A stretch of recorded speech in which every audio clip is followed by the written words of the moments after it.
talk a little bit about evaluation and metrics when we look at communication around projects especially, or any kind of marketing effort that we do.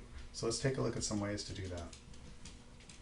First, there are qualitative evaluations, right? So you can take a look and do some writing around it, right? And in a report where were your assumptions correct? You can point that out that they were or weren't. How did your tactics match with what you thought would happen? Did the campaign, oops, I have a little double wording there, did the campaign match your objectives? That's something to look at. And how were resources used? Did you have enough? Did you spend enough money? Did you have enough staff? And also, what are the customers saying? These are qualitative methods to take a look and see how well you did. What are people saying, basically? You can track that. I have an example that you can take a look at what happened with the Tesla Cybertruck. Now, it was interesting because when they threw that steel ball at the window and it shattered, they were caught in a live moment where they had to figure out how to communicate things, and it was something I would have led a discussion on. But let's see how it matches with some of the stuff in the future. I thought Elon did all right with that, but you could tell when you saw that video that it was a little troubling. Here, a simple exercise that I do with Post-it notes is I make either a big pie chart or 3 different areas, and you can put Post-it notes about what your team liked, lacked, or learned from a project. And it's a really easy way when you have 10 or 15 people to cover a whole bunch of stuff within like an hour, where you have people put up Post-its in each of these sections for what they liked, lacked, or would have wanted or learned from an effort, and you can talk about it and create a report from that. It's a really good way to do it. Here's another way to do it too, the Ishikawa diagram. It's also called the fishbone, and it's cause and effect. So this was developed by Toyota, and it looks at machines, methods, people, and equipment as to be the reason why something might have gone wrong. This is if something went wrong, right? So a cause and effect.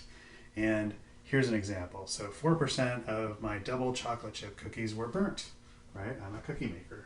Why did that happen? Let's look at how I filled out the diagram. So here on the left, you can see how we have machines, right? I had unreliable ovens, I had broken timers, and the timers were difficult to read because they had cookie goop on them or something like that. And so you can see in the blue pen where I go into people there, but we have temporary staff that have no experience, we have inconsistent training. Under methods, we don't have a set cooking time and a couple other things. Under equipment, maybe our dough mixers are old, right? Or the quality of chocolate is different. This can help us decide what the cause is for the 4% double chocolate chip cookies being burnt. And then the green kind of talks about what solutions you might have with it. So this is a really good one to do in a group as well, that you can do in kind of a retrospective meeting. Okay. There's quantitative reasons to look at too with communication, right? Did your budget get met? Did you meet your benchmarks? You know, like if you've always done social media posts that get 100 likes, why did we only get 50? Or why did we get 150, right? So you can see how benchmarks versus your average and why, and kind of try to figure that out. Also, how much time or effort did something take versus the normal effort that you might do, right? If you're normally doing a TV commercial and it takes a week, but this one took 2 weeks, how did that match versus what your ROI was, right? And how many conversions did you get? How many sales did you get, right? How many visits to the website? Let's take a look at some of that stuff too. Here, this is a little more complicated. It has to do with agile and project management, but this is the green line is a plan for how long something should take and how many quote unquote points in agile that you would cover. And points looks at time, like maybe it's a day, 1, 2, 3, 4, 5, right? Something should take 4 days, but we notice here that the actual took a little bit longer and took a while. There are ways in which we can track how long something works and be really scientific about it, and they're good. That's for another class, but I wanted to point that out. With quantitative examples, with metrics, with a lot of the stuff we do with digital media, we can look at things like this: organic search, paid search. What was the cost per click? How much paid traffic did you get? What was the conversion rate? All of that could matter. And here's some examples of how you can lay that out, right? What's the difference between one plan and the marketing plan and what the actual was, or what the benchmark was, right? So the click-through rates versus how many people actually saw the ad, and how much different it's past your expectations or improves on your expectations. We need to look at key performance indicators, and here's some for organic search. We've gone over this in class before and in other classes. Here we're taking a look here at SEO and organic search. How many clicks versus impressions were there? And typical ones for paid search are really similar, right? So we want to look at how much something costs, how much the whole campaign costs versus how many people saw it.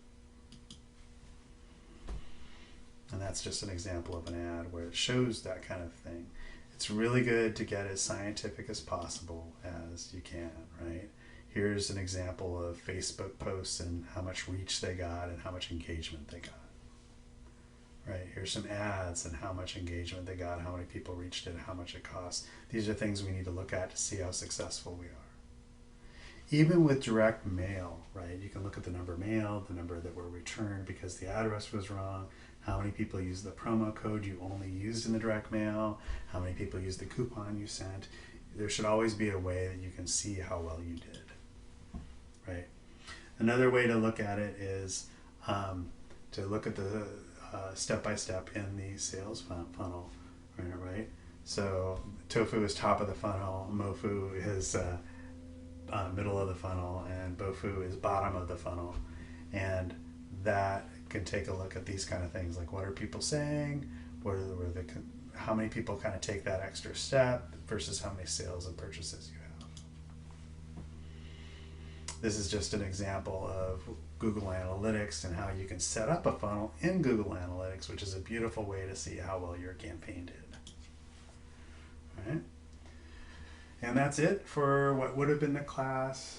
This is an example of the outline that you would use for your marketing proposal final project that we will be looking at in the final class. Thanks.